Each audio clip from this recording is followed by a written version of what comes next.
Senator Elizabeth Warren, Senator Kirsten Gillibrand and the mayor of New York City Bill de Blasio have all already called for ICE's abolition, the vice president said in a visit to ICE headquarters in Washington, D.C. He also pointed to a leading candidate for governor of New York appallingly called this agency a terrorist organization, referring to New York gubernatorial candidate Cynthia Nixon. The American people have a right to their opinions, but these spurious attacks on ICE by our political leaders must stop, Pence said to some applause in the room. The type of language that's being used to describe the men and women in this agency and the work that you do every day is unacceptable, he later added. The truth is the calls to abolish ICE are not just outrageous, they're irresponsible. Throughout his speech, the vice president assured ICE officers in attendance that they have the support of Trump administration and would be continually provided resources, at a time when some people are actually calling for the abolition of ICE. In this White House, let me clear, we are with you 100%, Pence said, adding that the agency would never be removed under President Donald Trump.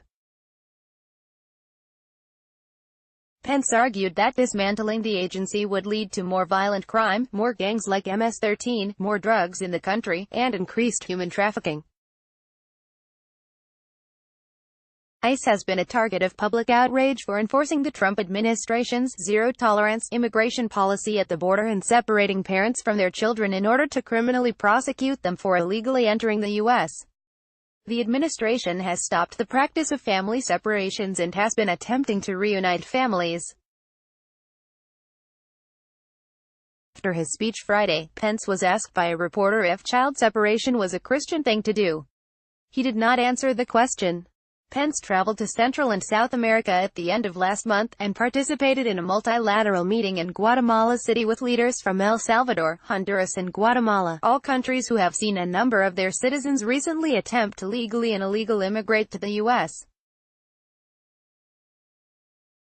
The president of El Salvador stressed during that meeting that separated children and parents must be reunited at the southern border of the United States, and the president of Honduras also acknowledged the need to tackle the immigration crisis at the root of the problem, by ensuring security to Hondurans in their own country.